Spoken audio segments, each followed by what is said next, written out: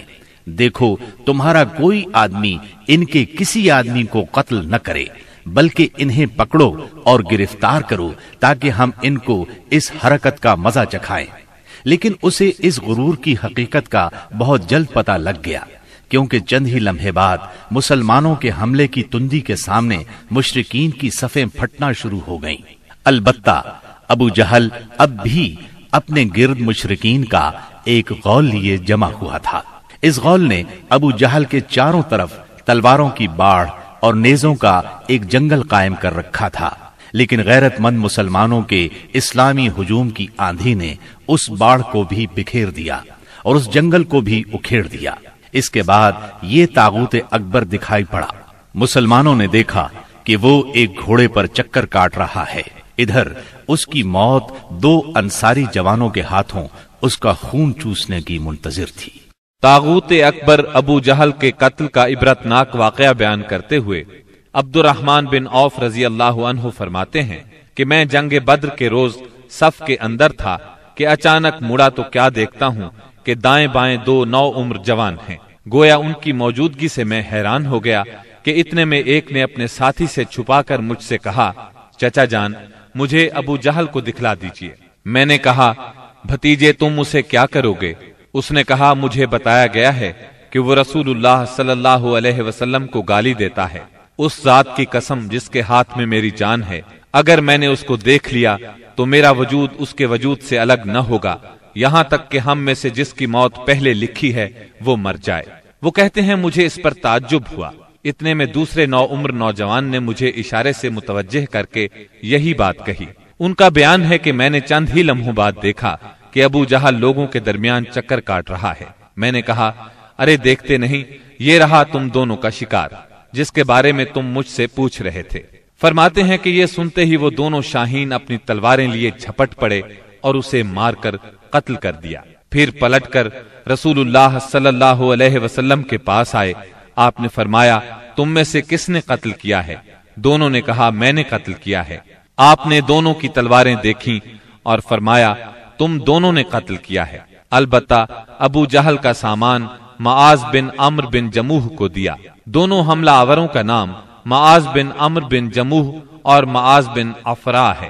سیرت نگار ابن اسحاق کا بیان ہے کہ معاذ بن عمرو بن جموح نے کہا کہ میں نے مشرکین کو سنا وہ ابو جہل کے بارے میں کہہ رہے تھے، ابو الحکم تک کسی کی رسائی نہ ہو۔ معاذ بن عمرو کہتے ہیں کہ جب میں نے یہ بات سنی تو اسے اپنے نشانے پر لے لیا اور اس کی سمت جمع رہا۔ جب گنجائش ملی تو میں نے حملہ کر دیا اور ایسی ضرب لگائی کہ اس کا پاؤں نصف پنڈلی سے اڑ گیا۔ واللہ جس وقت یہ پاؤں اڑا ہے تو میں اس کی تشبیہ صرف اس گٹھلی سے دے سکتا ہوں جو موصل کی مار پڑنے پر جھٹک کر اڑ جائے۔ کہتے ہیں کہ ادھر میں نے ابو جہل کو مارا اور ادھر اس کے بیٹے اکرما نے میرے کندھے پر تلوار چلائی، جس سے میرا ہاتھ کٹ کر میرے بازو کے چمڑے سے لٹک گیا اور لڑائی میں مخل ہونے لگا۔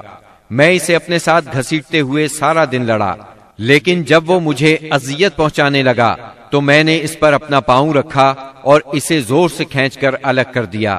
اس کے بعد ابو جہل کے پاس معوذ بن افرا پہنچے، وہ زخمی تھا۔ انہوں نے اسے ایسی ضرب لگائی کہ وہ وہیں ڈھیر ہو گیا، صرف سانس آتی جاتی رہی۔ اس کے بعد معوذ بن افرا خود بھی لڑتے ہوئے شہید ہو گئے۔ جب معرکہ ختم ہو گیا تو رسول اللہ صلی اللہ علیہ وسلم نے فرمایا، کون ہے جو دیکھے کہ ابو جہل کا انجام کیا ہوا؟ اس پر صحابہ کرام اس کی تلاش میں بکھر گئے۔ عبداللہ بن مسعود رضی اللہ عنہ نے اسے اس حالت میں پایا کہ ابھی سانس آ جا رہی تھی۔ انہوں نے اس کی گردن پر پاؤں رکھا اور سر کاٹنے کے لیے داڑھی پکڑی اور فرمایا، او اللہ کے دشمن، آخر اللہ نے تجھے رسوا کیا نا؟ اس نے کہا، مجھے کاہے کو رسوا کیا؟ کیا جس شخص کو تم لوگوں نے قتل کیا ہے اس سے بھی بلند پایا کوئی آدمی ہے؟ یا جس کو تم لوگوں نے قتل کیا اس سے بھی کوئی اوپر آدمی ہے؟ پھر بولا کاش مجھے کسانوں کی بجائے کسی اور نے قتل کیا ہوتا۔ اس کے بعد کہنے لگا مجھے بتاؤ فتح کس کی ہوئی؟ عبداللہ بن مسعود رضی اللہ عنہ نے فرمایا اللہ اور اس کے رسول صلی اللہ علیہ وسلم کی۔ اس کے بعد عبداللہ بن مسعود رضی اللہ عنہ سے جو اس کی گردن پر پاؤں رکھ چکے تھے کہنے لگا او بکری کے چرواہے، تو بڑی اونچی اور مشکل جگہ پر چڑھ گیا۔ واضح رہے کہ عبداللہ بن مسعود رضی اللہ عنہ مکے میں بکریاں چرایا کرتے تھے۔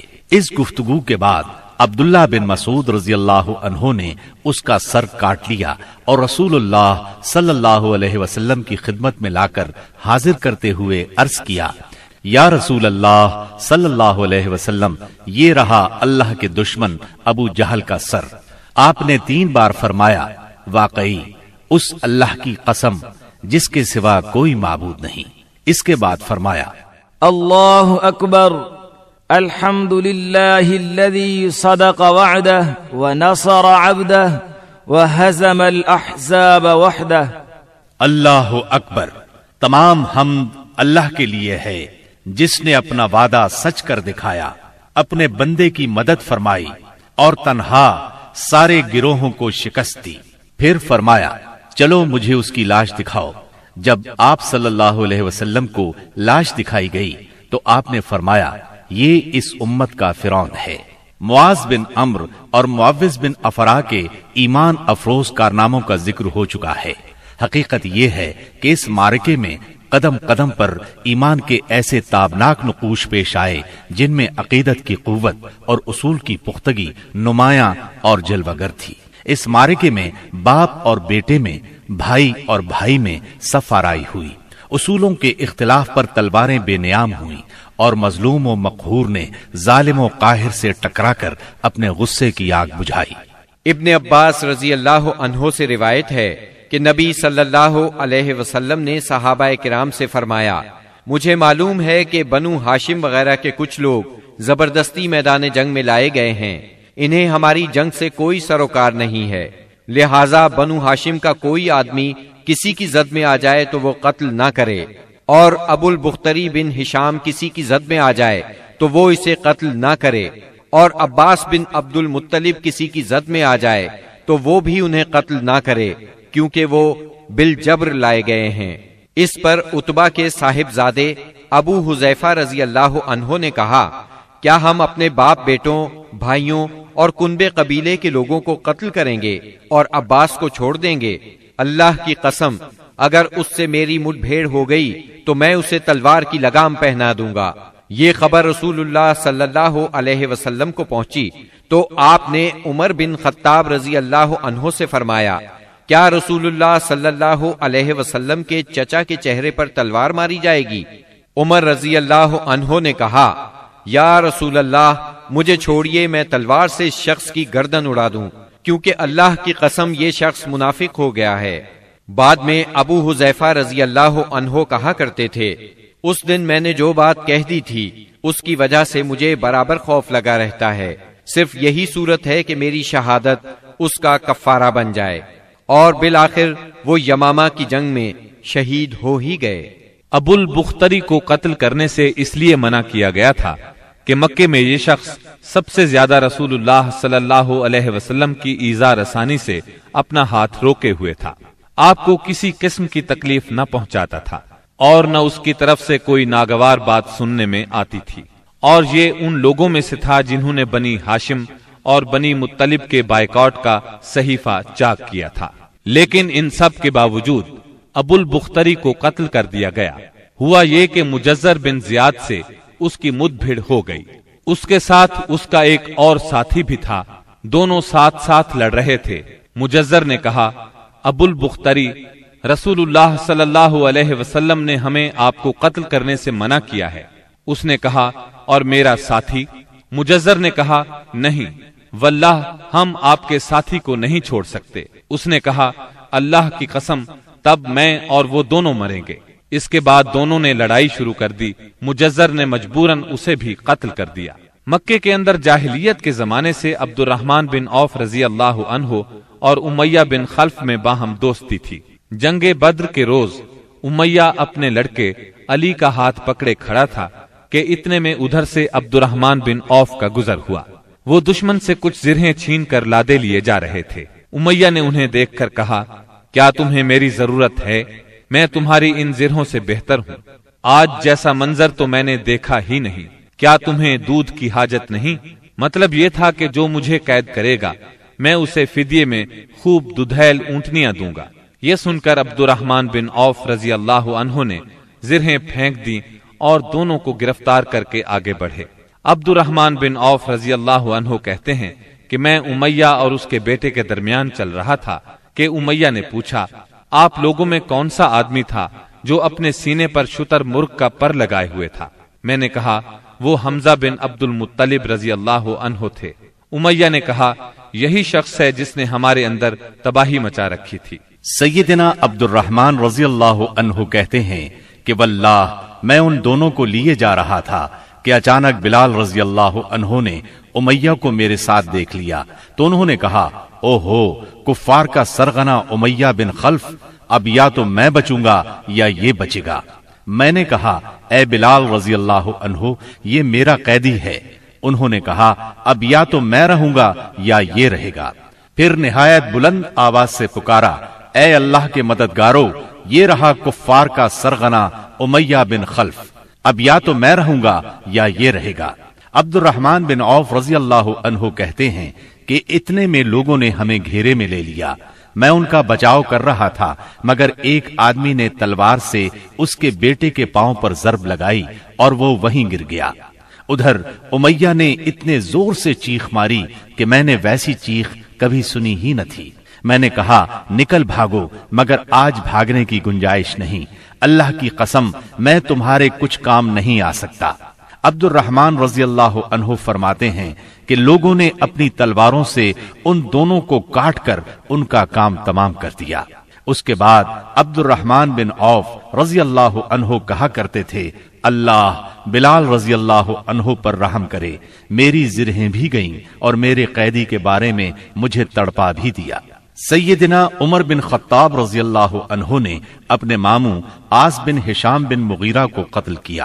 سیدنا ابو بکر صدیق رضی اللہ عنہ نے اپنے بیٹے عبد الرحمن کو، جو اس وقت مشرکین کے ہمراہ تھے، پکار کر کہا، او خبیث، میرا مال کہاں ہے؟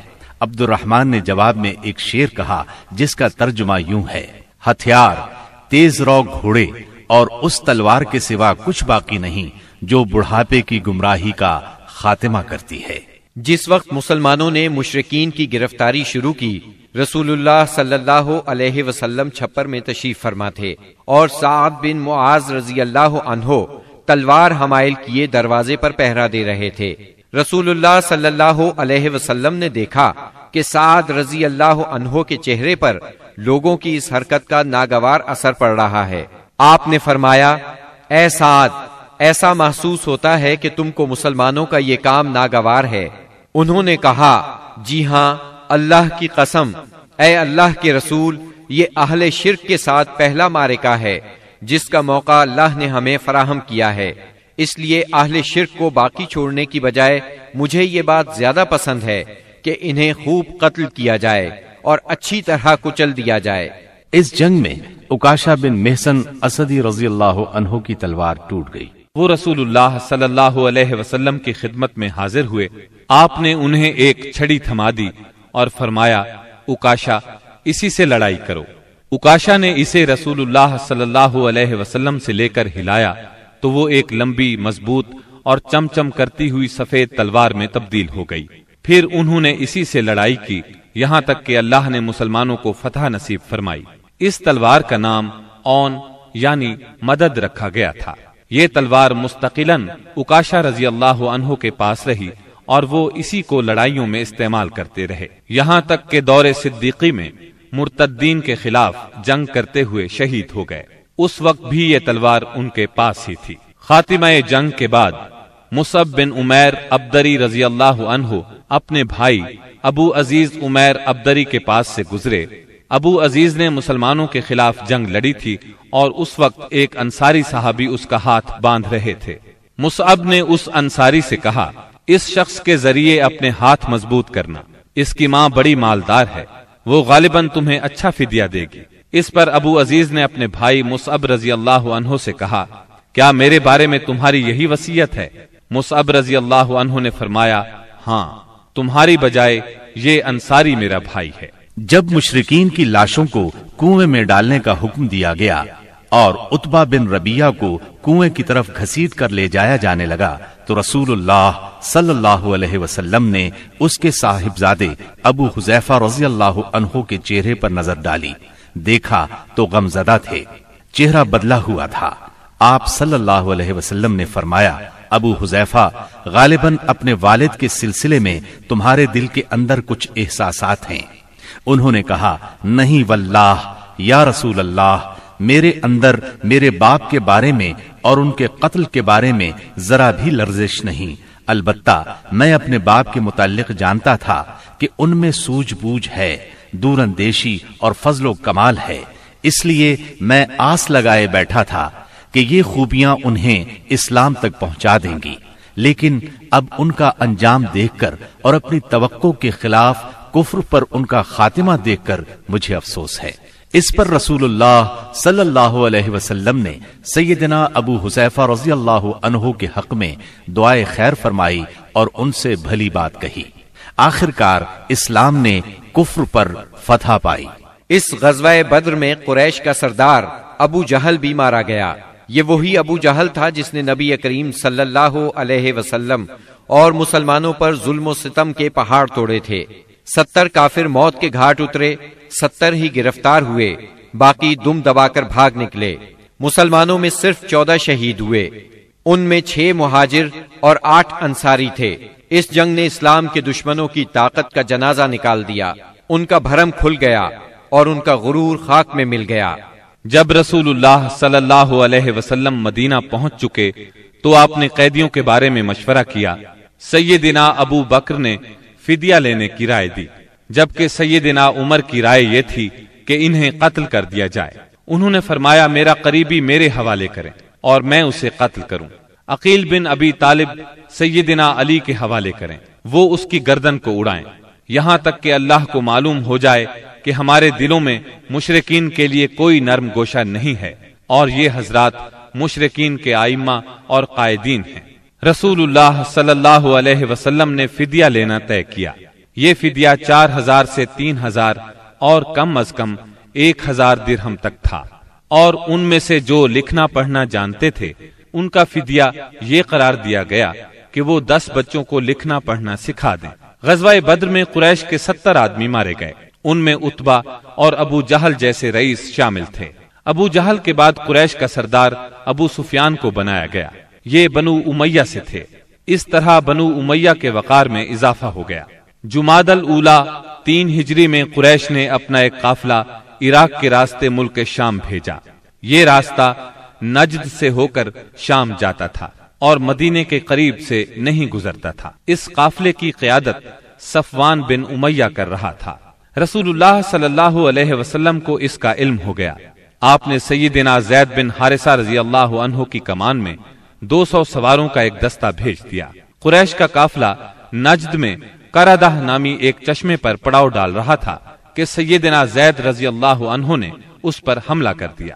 نتیجہ یہ ہوا کہ پورا قافلہ ان کے قبضے میں آ گیا، البتہ اس میں جتنے آدمی تھے سب نکل بھاگے۔